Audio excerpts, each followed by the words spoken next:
네, 안녕하세요. 자, 오늘 이제 2024년도 첫날입니다. 1월 2일 오프닝벨 라이브 시작을 해보도록 하겠습니다. 저는 염승환 이사고요. 제 옆에는 김종희 의원님 나와 계십니다. 안녕하세요. 안녕하십니까. 네, 안녕하세요.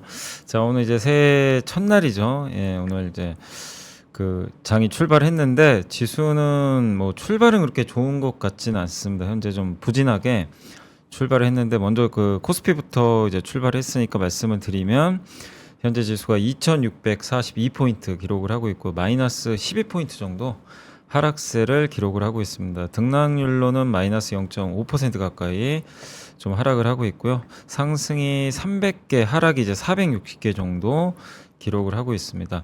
이 코스닥은 반면에 그렇게 뭐 낙폭이 크진 않고요. 보합 정도인데 한 1.31포인트 정도 하락을 했습니다. 그래서 지수로는 865포인트를 기록을 하고 있고 상승과 하락이 거의 한 650개 내외 정도로 거의 비슷한 그런 흐름을 좀 보여주고 있는데 미국 증시가 일단 이제 그 마지막 날 조금 하락을 하다 보니까 네. 국내 증시에 그 부분이 약간의 영향을 주고 있고 사실 또 지난 이제 연말 마지막 주에 또 증시 분위기 워낙 또 좋았잖아요. 그렇죠. 그러니까 약간은 좀 조정을 받는 그런 느낌인 것 같은데 일단 오늘 보니까 그 코스피 쪽에서는 삼성전자하고 하이닉스가 좀 약보합인 반면에 오늘 뭐 셀트리온이 무려 5.7%나 맞습니다. 주가가 이제 급등하면서 이 바이오주들이 지난주 그러니까 지난 이제 12월부터 강세를 보였는데 계속 강세가 이어지고 있고 또 지금 이제 그 홍해 지역에서 계속해서 이제 공격 뭐 전쟁 리스크가 있다 네. 보니까 HMM이 한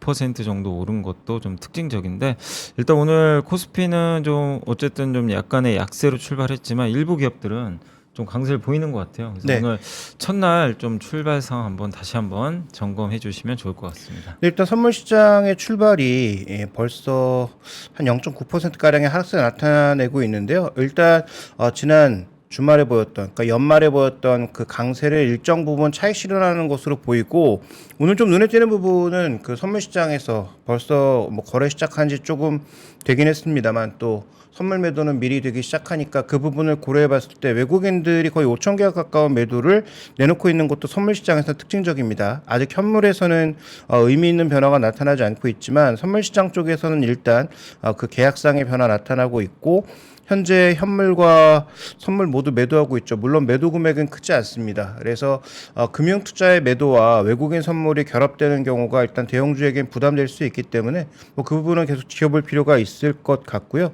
자, 시장 지도를 보시면 아까 말씀해 주셨던 대로 굉장히 눈에 띄는 양상은 삼성전자가 보합권으로 지금 버텨주고 있고 그 다음에 HMM의 4.7%의 강세, 셀트리온의 4% 육박하는 강세, 그 다음에 에코프로 머티, SK 바이오팜, 뭐 몇몇 종목군들이 강세를 보여주고 있습니다만 전반적으로는 지금 하락 종목들이 좀 많다라는 것. 그렇지만 하락하는 종목군들 중에서 또 급락하는 종목은 없어요. 네네. 대부분 뭐 1% 내외 정도의 하락을 보여주고 있어서 뭐 일단 시장에서는 확실하게 뭔가 수급이 집중되고 있는 모멘텀이 있는 두 종목의 강세를 제외하면 전체적으로는 일단 보합권에서 지난 주말 연말에 나타났던 그런 급등을 일정 부분 소화하는 모습을 보여주고 있다. 이렇게 볼 수가 있습니다. 네, 그래서 오늘 코스피 보면 일단 삼성전자가 지난 이제 12월에 좋은 좀 모습을 보였는데 네. 일단 연초에도 지금 지수가 사실 좀 오늘 하락하고 있는데도 불구하고 좀 플러스로 반전이 되면서 강세를 보이고 있는 게 좀 특징적이고 그다음 HMM이나 셀트리온 같은 기업들의 주가 급등도 좀 눈에 띄는 그런 상황인데 많은 기업들이 이제 하락은 좀 하고 있지만 그 낙폭이 크지 않다는 건 결국에 좀 약간의 일부 차익 매물 정도 좀 네. 나오는 게 아닌가 이렇게 보여지고 반면에 코스닥은 지금 플러스로 전환이 또 된 상황인데 코스닥 시장도 한번 봐주시면 좋을 것 같고요. 코스닥은 확실히 이거 딱 봐도 그냥 바이오가 지금 하고 있는 것 같네요. 분위기가. 네. 그 제약업종이 지금 지도에서 보시는 것처럼 다른 여러 종목군들 중에서도 뭐 급등하는 종목은 네. 있습니다만 업종 전체에 지금 상승이 나타나는 그 분위기가 나타나는 업종은 제약업종이 유일합니다. 일단 미울료 쪽에서도 지금 급등하는 종목군들이 있는데 여기서도 급등하는 종목군들이 뭐 바이오톡스텍이라든지 랩지노믹스라든지 삼천당제약 그다음에 지금 지금 뭐 메지온. 그래서 오히려 레고캠바이오도 강보합권이고요. 알테오젠이 조금 빠지고 있는 것을 제외한다면은 반도체 쪽은 전반적으로 강한 모습이고 HLB도 오늘 강하죠. 메디톡스도 강보합권 이상의 모습을 보여주고 있습니다. 반도체 쪽에서 리노공업이 오르는 것 정도와 그 다음에 지금 시노펙스 정도의 급등을 제외한다면 전체적으로는 제약업종 바이오 종목군들이 좀 맥락을 잡고 있다라고 봐야 될 것 같고요. 반도체 업종 쪽에서는 YIK도 오늘 또 강세를 보이면서 좀 두각을 나타내는 종목군들이 보이고 엑시코는 오늘도 19%의 급등세를 나타내면서 개별 종목의 급등과 더불어 업종별로 봤을 때는 제약업종의 강세가 두드러지게 나타나고 있고요. 금융업종 내에서 또 우리기술투자 같은 것들이 움직이는 것을 보면 또 일부 테마성 종목군들의 움직임이 나타나고 있다 이렇게 봐야 할 것 같습니다. 네, 그래서 오늘 코스닥은 확실히 이제 제약바이오 또 다음 주에 JP모건 헬스케어 컨퍼런스 기대감도 그렇죠. 있는 것 네. 같고 그 연말에 어쨌든 가장 또 강했던 섹터죠. 그러니까 가장 강했던 섹터 두 개만 꼽으라 그러면 이제 온디바이스 AI랑 제약바이오 쪽인 것 같은데 근데 사실 오늘 또 온디바이스 AI 쪽도 여전히 견조한 것 같아요. 네, 그렇습니다. 네. 네, 전반적으로 거래도 붙고 있고요. 네. 네. 그래서 확실히 그 두 개 업종의 그 주도성이 뭐 일단 연초까지도 계속 이어지고 있는 그런 상황인데 근데 오늘 좀 하락하는 기업들 중에서 좀 보니까 YG엔터가 좀 가장 눈에 들어오는데 네. 아마 이제 어제 뉴스 보셨겠지만 어젠가 그전게 아마 이제 블랙핑크 다 떠난다. 네. 그러니까 결국 그룹 활동은 하는데 우려했던 좀 개별 활동은 이제 결국 각자 이제 하는 걸로 네. 이렇게 하면 결론이 나는 것 같아요. 이제 그게 어쨌든 주주분들한테는 또 약간의 실망감, 그러니까 전체가 다 떠난다고 하니까 그렇죠. 약간 좀 부담이 되는 거 아닌가 싶긴 한데 오늘 또 JYP도 그렇고 엔터주는 전체적으로 좀 부진한 것 같아요. 그래서 한번 하락한 섹터도 한번 좀 집어주시면 좋을 것 같습니다. 네, 오늘 하락하는 네. 종목이 그렇게 많지 않은데요. 그럼에도 불구하고 YG엔터가 지금 5% 가까이 빠지고 있고 네. 큐리언트 급락하고 있는 것은 뭐 개별 재료로 보이고요. 데브시스터즈나 알테오젠 같은 종목들도 하락하면서 뭐 그동안 좀 좋았던 종목군들 중에서 일부 차익 실현이 나오는 것들도 있고 에코프로 그룹은 오늘 코스닥 시장에 있는 두 종목은 여전히 좀 약한 모습입니다. 네. 최근 시장에서 일단 2차 전지가 강세를 보일 때도 그렇게 두각을 나타내지 못하고 있고 그 다음에 오늘 일단 코스닥 시장이 0.4%의 플러스권으로 반전되고 있음에도 불구하고 글쎄 아마 4분기 실적을 좀 봐야 반전이 나올지 한번 뭐 지켜볼 필요는 있을 것 같고요.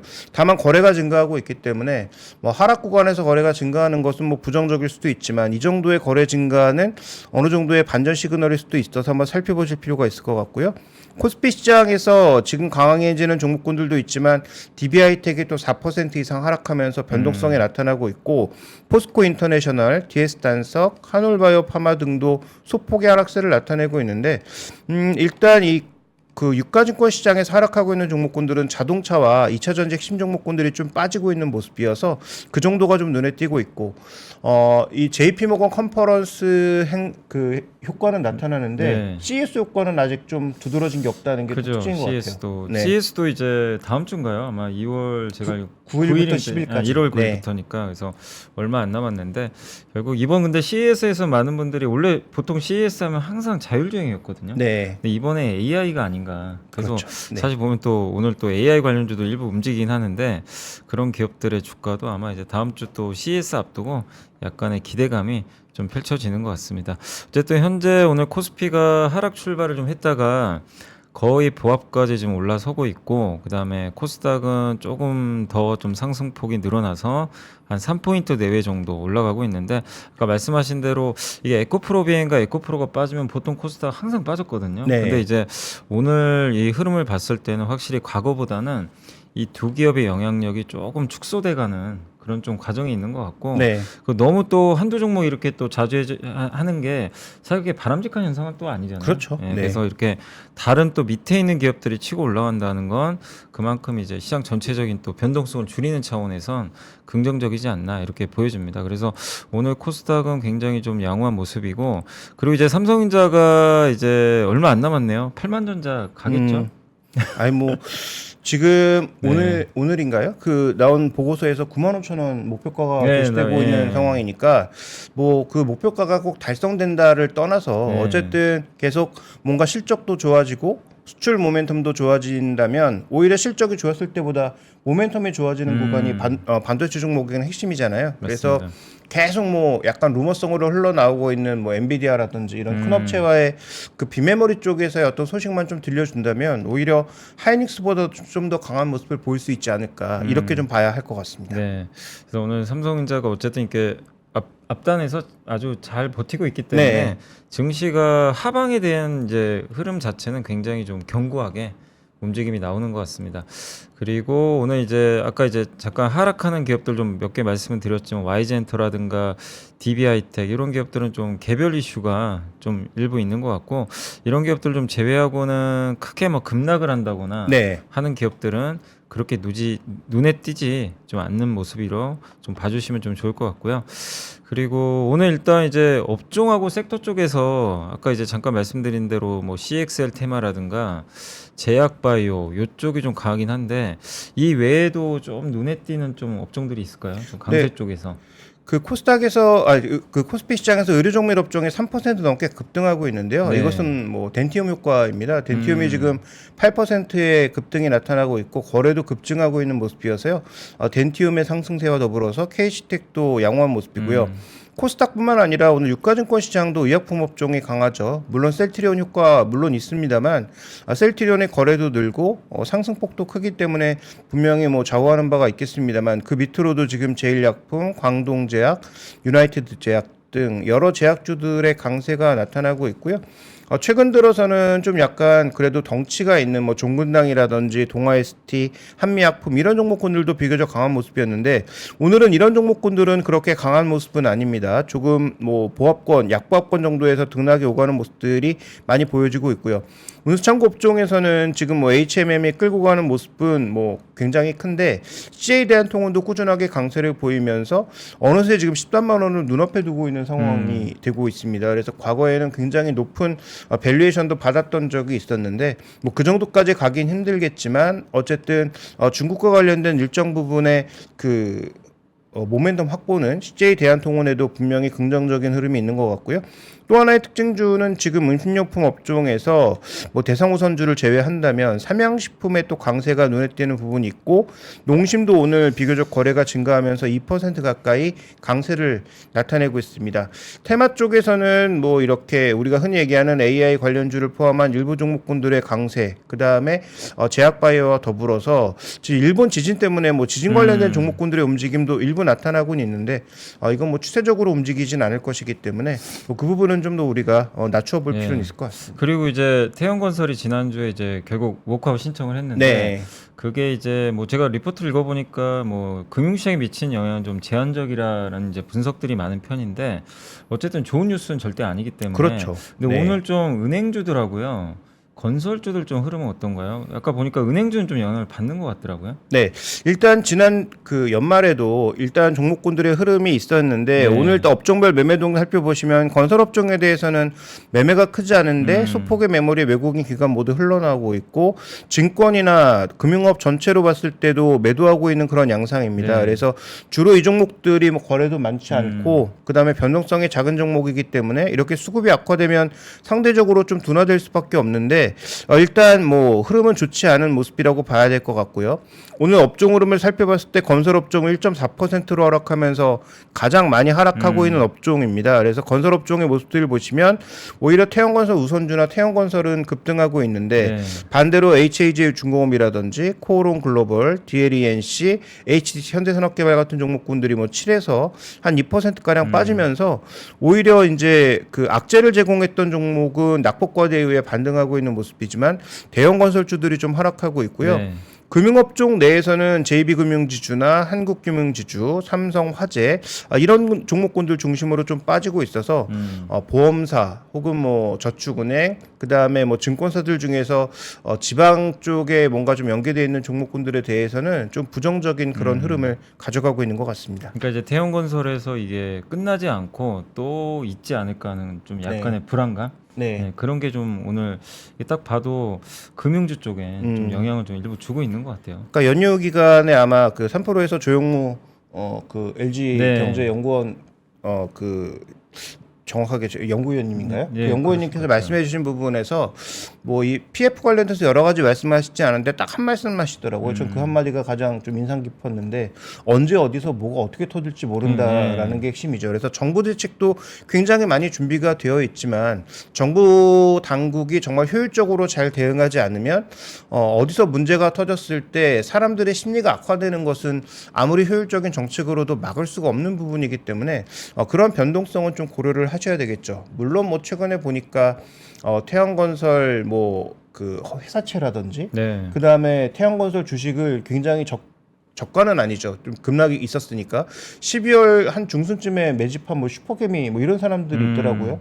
과거 사례를 되짚어서 정도가 있는 좀 자산이 있는 회사는 쉽게 망하지 않는다라는 그런 뭐 가능성에서 베팅하시는 분들도 있는 것 같은데 그런 건 정말 그런 투자에 좀 특화되신 분들이 할 일이고요. 우리가 일단 지켜봐야 될 것은 시스템 리스크로 가지 않는다고 하더라도 우여곡절이 나타날 가능성 정도는 염두에 두면서 접근하는 게 좀 맞다라고 판단하고 있습니다. 네, 그래서 이 여진이 사실 어떻게 또 전개될지는 사실 우리가 알 수는 없는 거기 때문에 그렇죠. 네. 조금 그 부분은 조금 보수적으로 보실 필요는 있는 것 같습니다. 그래서 저희가 일단 이제 시장 한번 좀 간단히 한번 정리는 해봤고 오늘 기사를 보니까 이게 대통령이 증시 개장식 참석한 건 전 처음 봤거든요. 네. 그래서 방금 이제 뉴스가 떴는데 일단 요 단어는 참 마음에 듭니다. 소액주주 이익 제고 위한 상법 개정 검토하겠다. 이게 제가 알기로는 제가 382조 3항으로 제가 기억을 해요.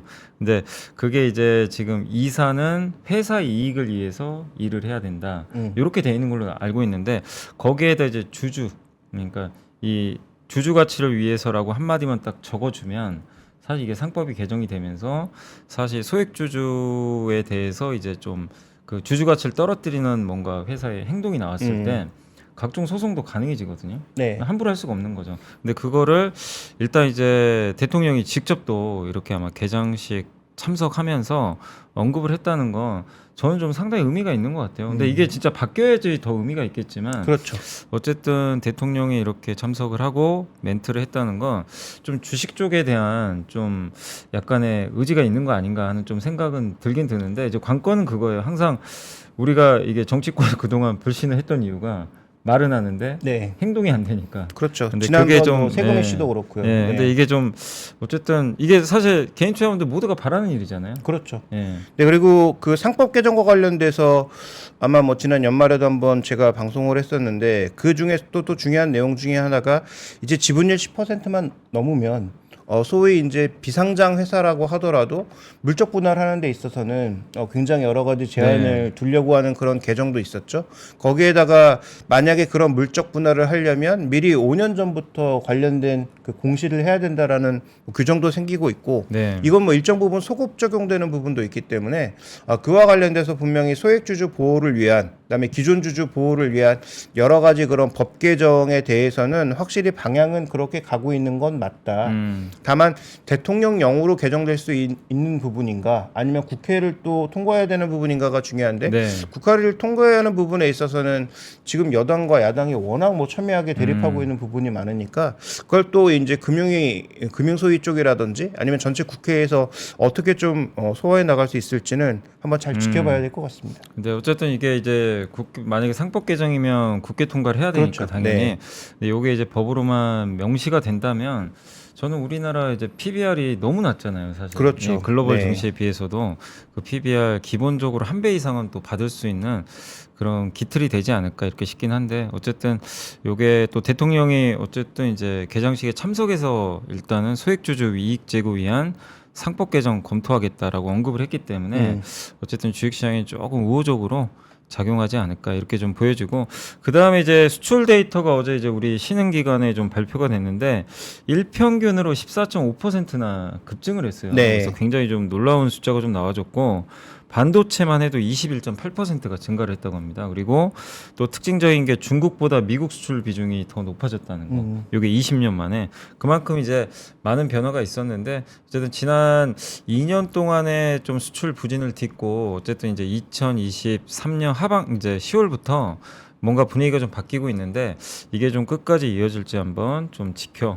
봐야 될 것 같습니다.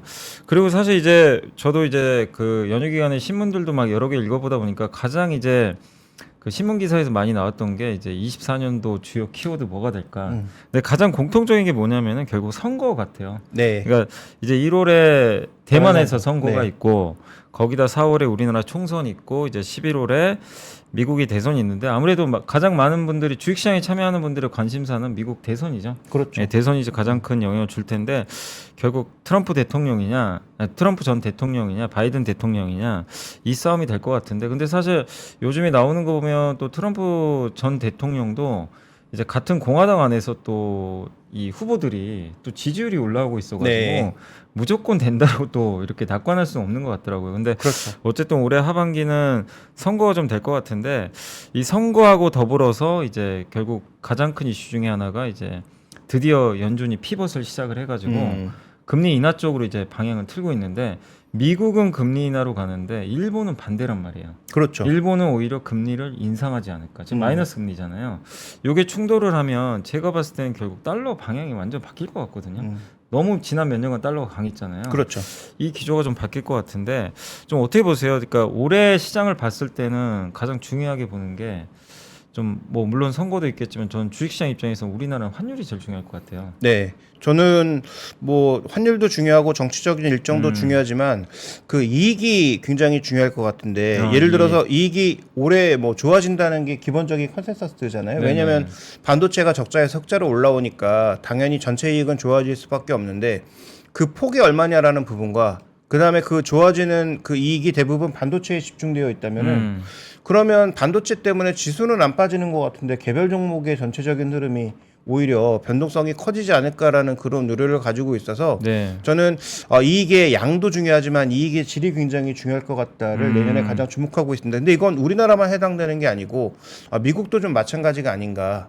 양적 완화를 다시 할 가능성은 저는 거의 없다라고 보고 있기 때문에 기껏해야 이제 금리를 조절해주는 정도일 텐데 금리를 조절해주는 과정에서 올라간 금리에 대한 효과는 결국 내년부터 나타날 것이기 때문에 거기도 금융비용 상승하면서 이익이 꺼지는 부분들이 분명히 있을 거거든요. 네네. 그래서 내년도 미국의 기업이 그 바라보는 컨센서스는 최근에 좀 바뀌고 있긴 하지만 플랫하거나 떨어지는 부분이 분명히 있단 말이죠. 그래서 미국 증시도 이익이 굉장히 중요할 것 같아서 저는 일단 이익의 양 총량 그다음에 이익의 질이 너무 한쪽으로 집중되지 않는지 그 두 가지를 조금 주목해 봐야 될 것 같습니다. 맞습니다. 그러니까 사실 올해 이제 그 영업이익 증가율이 50% 이상 증가할 거라고 이제 애널리스트 추정치가 나와 있는데 네. 거기에 논란이 되게 많아요. 이게 달성 가능한 거냐.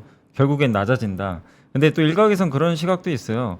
반도체가 열리라면 넘을 수도 있다. 네. 그러니까 결국 제가 봤을 때 이익 결정하는 거는 이 상단을 결정하는 거 결국 반도체가 그렇죠. 얼마만큼. 네. 근데 이게 반도체도 걱정이 뭐냐면 너무 기대치가 또 높다 보니까 이거를 넘을 수 있을 것인가. 네. 그러니까 결국 올해 이 우리나라 증시를 결정할 가장 중요한 변수는 결국엔 이익일 수 있는데 그 중에서 그걸 결정하는 거는 결국 반도체가 되지 않을까라는 게 또 대체적인 시각이라서 반도체 어떤 수출 또 실적 이 흐름에 대해서 계속 체크를 하셔야 될 것 같고 정작 이제 삼성전자는 아마 다음 주 초에 아마 그 4분기 실적 발표가 예고돼 있는 것 같더라고요. 그렇죠. 이제 네. 거기서부터 좀 힌트를 얻을 수 있을 것 같습니다. 그리고 방금 보니까 셀트리온이 지금 10%가 다시 넘었어요. 옛날의 셀트리온으로 네. 돌아가나요?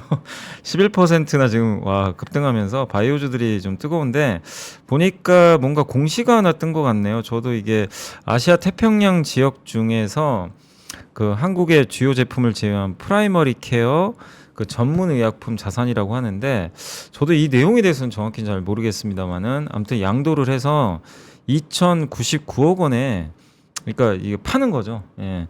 그래서 양수법인은 HP BIDCO2 리미티드라는 이제 회사라고 좀 알려져 있는데 목적은 현금 유동성 확보에 좀 이탈하고 좀 알려져 있습니다. 아마 이 뉴스가 이 공시가 긍정적으로 좀 작용하는 것 같아요. 이제 금액 한 2천억 정도를 받고 이 자산을 좀 매각을 하는 거죠. 그래서 아마 이 공시 때문에 주가가 지금 VI까지 걸릴 정도로 한 10% 이상 급등세를 좀 보였는데 좀 자세한 내용은 또 확인을 하고 나중에 한번 또 그 말씀드릴 수 있으면 한번 말씀을 드려보도록 하겠습니다.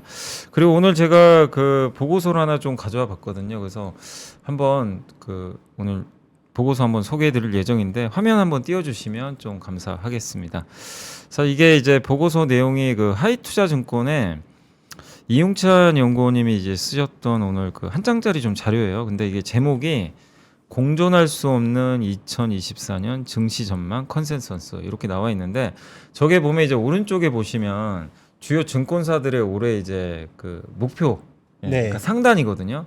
근데 저 맨 끝에 보시면 이제 교보가 좀 가장 낮은 편이고 DB투자증권이 이제 가장 높게 좀 제시가 돼 있는데 사실 3,000포인트는 아직 없는 상황이거든요. 네. 근데 그 다음 페이지 한번 보여주시면 대부분 지수 상단하고 유망 업종은 좀 비슷하다고 합니다. 그러니까 유망 업종은 뭐죠? 반도체. 그렇죠. 거기에 대해서는 이견이 없어요. 네. 그리고 지수 상단도 거의 비슷해요. 2,700 아니면 800입니다.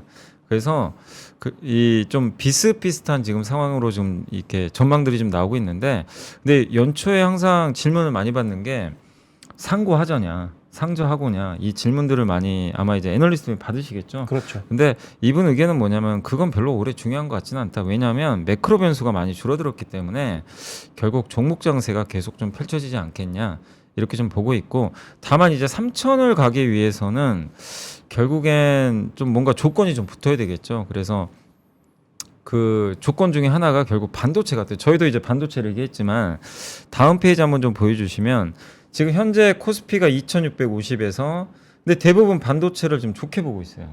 그럼 여기서 반도체를 좋게 본다는 건 최소 삼성전자가 10% 이상, 하이닉스는 그 이상 오를 수 있다는 얘기거든요. 여기서 좋게 보는데 10% 이상도 안 오른다. 네. 이건 또 어떻게 보면 좀 말이 안 될 수도 있기 때문에. 근데 그렇게 본다면 지수가 2,900을 넘어가야 된대요. 그러니까 반도체를 좋게 본다면 2,900은 좀 넘어가야 된다. 그렇다고 해서 2,800이 또 터무니없이 낮은 수치라고 좀 폄하할 수도 없다. 이렇게 좀 보고 있는데 결국 올해 증시를 보니까 결국 결론은 뭐냐면요. 코스피 지수가 얼마 갈지는 몰라요. 모르는데 대부분은 2,800을 상단으로 많이 봐요.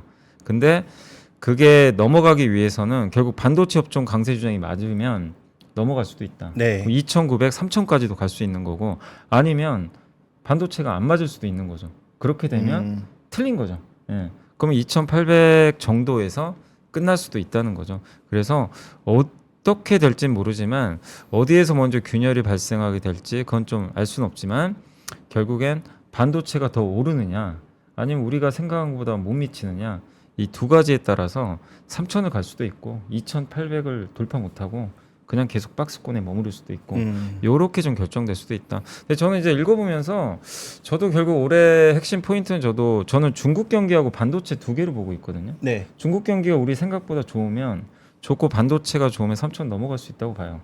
근데 그 두 가지가 못 미치면 당연히 3,000은 좀 쉽지 않겠죠. 그래서 그 중에서 이제 반도체를 좀 적어주셨는데, 좀 김정희 의원님 좀 어떻게 보세요? 이게 3,000보다도 결국에 만약에 반도체를 다 좋게 본다면 증시 그 상단도 저도 제가 봤을 때는 더 올라갈 수 있을 것 같은데 네. 결국 이제 우려되는 건 그거잖아요. 이게 과연 그 기대 이상으로 나올 수 있을 것인가? 요거에 대해서는 항상 좀 의심들이 좀 있는 거는 같아요. 그렇죠. 그래서 저는 뭐 변수로 보고 있는 게 어쨌든 아까도 잠깐 언급 나왔던 그 PF와 관련된 리스크가 어디까지 가느냐가 핵심일 것 같고요. 그러니까 그런 리스크 터지면서 예를 들어서 빚만이 늘려놓은 업종이나 상대적으로 재무구조 실적 떨어지는 그런 종목군들이 빠지면서 반도체가 버텨주면 예를 들어서 똑같은 2,800이라고 하더라도 네. 2,800에서 예를 들어서 삼성전자가 한 200포인트 견인해 갔는데 100포인트를 다른 종목군들이 날려서 2,800이냐 아니면 다 같이 밀고 올라가서 뭐 3,000 가는 장세에서 삼성전자의 기여도가 한 50% 하는 거냐에 따라 달라지는 거죠. 근데 저는 일단 전자 쪽에 좀 무게를 두고 있어서 반도체에 대한 걱정은 정말 1도 없는데 문제는 이 나머지 업종 쪽에서 문제가 발생하거나 아까 말씀하셨던 뭐 중국 경기의 뭐 상대적인 어떤 변수 이런 것들 때문에 다른 업종들의 탄력이 둔화돼서 목표 지수를 조금 높이지 못하는 게 아닌가. 그래서 플러스 마이너스가 합쳐져서 어쨌든 그나마 플러스 한 200포인트가 반도체 쪽에만 붙는 게 아닌가. 그게 어떻게 보면 올해 가장 큰 딜레마고 변수일 것 같습니다. 그러니까 이제 반도체도 당연히 좋아야 되겠지만 그 나머지 섹터들도 어쨌든 뭐 기대치 정도는 해줘야 된다. 그렇죠. 이 딜을 좀 최소한. 맞춰줘야 네. 네. 그런 것들이 좀 맞물려야 결국 증권사들이 이제 전망하는 평균 정도 2,800을 넘어갈 수 있는 그렇죠. 힘이 네. 생길 수 있다라고 했는데 어쨌든 뭐 지수 상단 이런 거 맞추는 건 불가능합니다. 그거 뭐 사실 여러분도 아시겠지만 맞는 경우도 사실 거의 없고요. 그렇죠. 하단도 마찬가지예요. 네네. 왜냐하면 그만큼 증시라는 게 그에 어떤 사건 사고가 날지도 모르는 거고 아시겠지만 2년 전에 전쟁 날지 누가 알았겠습니까? 그렇습니다. 네, 그런 것들 때문에 맞추는 건 사실상 불가능하다고 생각하시면 되겠지만 그 논리가 뭔지는 좀 정확하게 아시면 좋겠고 그 조건들이 어떻게 됐을 때 위로 갈 수는 있겠고 또 그 조건들이 또 반대로 뒤집혔을 땐 아래로 갈 수도 있겠구나. 이제 그런 조건들은 네. 투자분들이 뭔지는 좀 명확하게 알고 투자하시는 게 좀 더 필요하지 않을까라고 한번 좀 말씀을 좀 드려보고 싶고요. 어쨌든 오늘 증시 다시 한번 좀 이제 10시 반인데 한번 말씀을 드리면 일단 삼성전자가 플러스권 좀 유지를 하고 있고 셀트리온 주가가 좀 급등세를 보이면서 코스피가 마이너스 1.5포인트까지 거의 그냥 보합까지 네. 올라왔고 반면에 코스닥은 상승세 그대로 이어지고 있습니다. 아까 아침에 좀 하락했던 에코프로 BM하고 에코프로도 좀 상승 반전을 했고 LNF가 요즘에 굉장히 뜨거운 것 같아요. 이제 네. 2차 전지 내에서도 옛날과는 좀 다른 게 굉장히 좀 차별화가 되게 심하다고 해야 될까요? 그러니까 이전 이슈가 있는 네. 지금 이 LNF 같은 경우가 최근에 상대적으로 탄력이 괜찮고요. 네. 그 다음에 지금 막상 이전한 포스코 DX는 약보합거든요. 네, 그죠. 이미 그러니까 이제. 최근 들어서 한 2, 3일간은 탄력이 급격하게 포스코 DX도 좀 둔화돼 있었죠. 그래서 네. 이전하고 나서 뭐 이런 그 패시브 수급이 들어오지 않는 건 아닌데 어쨌든 기대감이 상대적으로 높아질 때가 가장 주가의 퍼포먼스가 강했던 것 같고 네. 만약에 이제 그 이슈가 노출되거나 실제로 시장을 옮겼을 때까지 그 강한 수급이 이어지느냐 그건 아마 조금 아니지 않느냐. 왜냐하면 실제로 이전했을 때는 차익 매물도 충분히 소화해야 되는 것으로 보이거든요. 그래서 업황 자체가 아니라 그런 수급 이슈로 움직이고 있는 종목이 있다면 그 종목의 전반적인 움직임은 아마도 저는 조금 경계감이 필요하지 않나라고 보고 있고 특히 이제 2차 전지 관련된 종목군들은 지금 전체 우리나라 실적의 첫 번째 타자가 삼성전자라면 네. 옛날에는 포스코였잖아요. 근데 이제 포스코가 조금 뒤로 밀려 있는 상황인데 삼성전자가 먼저 발표하고 포스코가 실적을 발표하면 삼성전자로 우리가 반도체 분위기를 좀 알 수가 있을 거고 그 다음에 포스코의 실적을 보면 뭐 철강 산업에 대한 기대는 낮으니까 2차 전지 산업에 대한 뭐 실적의 추이라든지 전반적인 어떤 흐름도 조금 우리가 가늠해 볼 수 있으니까 그 두 가지의 어떤 실적을 보면서 종목의 어떤 전체적인 펀더멘털 흐름을 읽으시면 되지 않을까 좀 이렇게 보고 있습니다. 네. 그래서 2차 전지가 물론 이제 LNF는 그 거래소 이전 좀 이슈가 있어요. 뭐 네네. 그런 영향 좀 보셔야 되겠지만 그래도 확실히 좀 달라진 건 예전에는 에코프로랑 에코프로 BM이 항상 선두에 섰는데 지금은 아니에요. 12월부터는 좀 바뀐 게 오히려 오늘도 보시면 LNF가 급등하고 있고 엔캠이란 전해액 기업이 네. 오늘 한 5% 급등을 하고 있고 WCP 분리막이죠.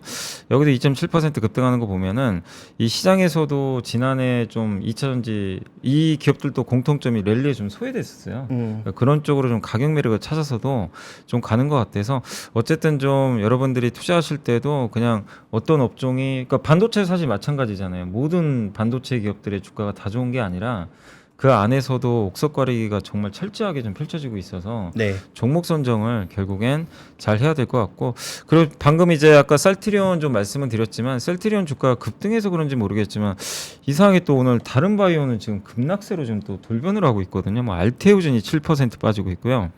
펩트론, 보로노이 뭐 그다음에 뭐 ABL 바이오 이런 이제 기업들의 주가가 좀 급락세를 좀 보이고 있는데 네. 결국 이게 수급에서 또 뭐가 바뀌는 건지 사실 지금 바이오 쪽 특별하게 뭐 악재날만 또 이슈는 없는 걸로 알고 있는데 그렇죠. 셀트리온 급등과 이게 반대급부로 지금 기존의 바이오주들은 또 급락세로 좀 전환을 해버린 것 같아요. 네, 레고캔 바이오도 5% 하락하는 모습인데 뭐 레고캔 바이오도 그렇고 알테오젠도 그렇고 ABL 바이오도 그렇고 모두 일단 기대감이 높아진 게 레고캔 바이오의 추가적인 에러가 나오면서 나머지 종목군들도 뭐 비슷한 어떤 네. 기대감을 가지고 있는 것으로 보이고 이번 뭐 JP모건 헬스케어에서 아마 정말 의미 있는 그런 소식이 들려온다면 뭐 추가적으로 강세를 보일 수는 있겠으나 일단 뭐 단기 수급상으로 봤을 때 알테오젠과 레고캔 바이오의 상승의 또 하나의 이유 중에 하나는 셀트리온 헬스케어가 빠지는 부분에서의 어떤 그 포지션 조정, 포지션 조정. 네, 이런 네. 것들이 분명히 또 작용한 부분이 있단 말이죠. 새해 넘어가면서 아마 그런 부분들이 상대적으로 조금 둔화된 부분도 있는 것 같고요. 그 다음에 일단 오늘 거래가 증가하면서 빠지고 있습니다. 그래서 거래가 증가하면서 빠지고 있기 때문에 이게 전반적인 상승 탄력의 둔화인지 저가 매수를 받치고 있는 것인지는 확인이 필요하다. 그렇다면 뭐 기술적으로 뭐 중요한 자리를 이탈하지 않았다던가 아니면 하락했지만 뭐 아래 꼬리를 길게 세우면서 뭐 추세가 무너지지 않았다라는 것을 확인해야 아마 이런 종목군들의 움직임들이 유지되지 않을까라고 보이는데 오늘 지금 현재까지의 모습만 놓고 보게 되면 뭐 알테오전을 포함해서 이런 종목군들이 지금 뭐 추세를 이탈했다, 추세가 뭐 크게 망가졌다 이렇게 보기에는 조금 어려울 것 같습니다. 네, 그래서 일단은 뭐 이게 뭐 돌발 악재라든가 뭔가 이제 여기서 무너지는 흐름이라기보다는 네. 일단 또 차익 매물과 맞물려서 아무래도 또 셀트리온 쪽으로 수급이 좀 붙다 보니까 그런 영향도 좀 일부 있지 않나 하는 좀 그 전망을 좀 해보겠고요. 자, 이제 10시 35분인데 이제 시장이 지금 올해 1월 2일 이제 첫 출발을 어쨌든 잘해주고 있는 것 같아요. 코스피도 지금 플러스로 반전이 됐고 이게 사실 좀 1월에 약간 부담이 됐던 게 12월 장이 또 좋았거든요. 그러다 보니까 이제 1월에 11월, 12월이 워낙 좋다 보니까 1월에는 조금 약간의 좀 눌러주는 흐름도 나오지 않을까 하는 경계 심리도 좀 일부 있었는데 어쨌든 장 초반에 그걸 잘 극복을 하면서 시장이 어쨌든 지금 두 양 시장 모두 다 플러스권으로 잘 전환이 돼서 일단 올해 새해 첫날 출발은 좀 견조하다. 그러나 이제 일부 지난 연말에 또 너무 강했던 종목들 중에서는 차익 매물이 갑자기 쏟아져가지고 네. 급락하는 흐름도 나오니까 여러분들이 각별히 변동성 일부 나오는 기업들은 주의를 좀 하시면 또 좋을 것 같습니다. 자, 이제 2024년 1월 2일 오늘 이제 첫날 방송은 저희가 한번 더 진행을 해봤고요. 그 작년에 사실 외국인들이 11조 원 정도 우리나라 주식을 샀다고 하더라고요. 네. 샀는데 삼성전자를 17조 샀다고 합니다. 맞습니다. 이거 사실상 다른 건 판 거예요. 네. 판 건데 결국에 이제 올해는 그거 같아요. 어쨌든 산 건 좋아요. 좋은데 올해는 아까 말씀하신 대로 물론 반도체도 살 수 있겠지만 결국엔 삼성전자에 대한 러브콜도 좋지만 다른 업종으로도 얼마만큼 외국인들 또 러브콜을 보내주느냐. 그렇게 되면 또 되게 또 단단해질 수 있는 거잖아요. 네. 그래서 그 부분도 올해 또 관전 포인트 같아요. 네, 오늘 근데 그 지금 마지막으로 외국어 창구에서 네. 매수하고 있는 종목군들을 양시장 합쳐서 보면은 삼성전자, 셀트리온, 포스코 퓨처엠, 퀄리타스 반도체, 그다음에 삼성전자 우선주, 기아, 하이브, 삼성바이오로직스, 현대차. 일단 뭐 종목군들은 좀 다양합니다. 그다음에 뭐 오르고 있는 종목만 사는 건 아니고 내리고 있어도 외국인들이 꾸준하게 사는 뭐 자동차 종목 관련된 것도 있고요. 뭐 크래프톤이나 이런 종목군들도 최근 뭐 주가 등락에 의해서 뭐 산다라고 보기에는 좀 어려울 것 같고 LG 디스플레이도 오늘 3% 오르면서 어느새 13,000원 온 상황이에요. 그래서 이런 외국인 수급이 말씀하신 것처럼 SK하이닉스와 삼성전자에 국한되는 것이 아니라 좀 넓게 퍼지는지 여부는 살펴보실 필요가 있을 것 같고요. 그다음에 오늘 또 하나 눈에 띄는 종목이 한국항공우주나 하나에어로스페이스 같은 방산주들도 오늘 소폭의 또 강세를 보여주고 있고, 그다음에 이건 뭐 투자 관점과 전혀 상관없는 얘기인데 하나갤러리아가 28일날 급등해서 조회 공시 들어갔는데 조회 공시에 답이 별다른 게 없다라고 했어요. 그래도 뭐 주가의 강세는 이어지고 있고 거래가 대폭 늘고 있습니다. 이거 뭐 좋다 더 오른다를 말씀드리는 게 아니라 이런 경우에는 뭐 뉴스가 나올 경우가 많죠. 그래서 하나 갤러리아와 관련돼서 뭐 내부적으로 하나 그룹 내부의 뉴스일지 아니면 외부적인 어떤 이슈일지 그런 것들이 나오는 것도 한번 확인해 보시면 좋을 것 같습니다. 네. 자, 저희 오늘 이제 첫날 방송은 이제 여기서 좀 마무리하도록 하겠고요. 2024년은 이제 블루 드래곤이라고 하는데 청룡이라고 하는데 우리나라는 파란색 안 좋아하는데 주식 투자하신 분들은 그러나 이 파란색 용이 항상 좀 빨간 그 여의주를 물고 다녔으면 상승하니까. 그죠. 그래서 그런 좀 기운을 또 주식시장이 잘 줬으면 하는 바람을 담아서 오늘 방송은 좀 마무리하도록 하겠습니다. 자, 2024년 여러분들도 어쨌든 좀 그 좋은 투자 하셨으면 좀 좋을 것 같고 저희가 좀 미력하게나마 그런 투자하는데 도움이 되는 방송이 되기를 다시 한번 좀 그 기원하면서 오늘 방송을 마무리하도록 하겠습니다. 자, 저희는 오늘 물러가도록 하겠고요. 내일은 또 김종윤님은 수요일 날 안 나오시죠? 그래서 김종윤님 목요일 날 모시고 저는 내일 아침에 다시 찾아뵙겠습니다. 자, 1월 2일 그 오프닝 메일 라이브 여기서 마무리하도록 하겠고요. 저희는 또 다음에 찾아뵙겠습니다. 감사합니다. 감사합니다.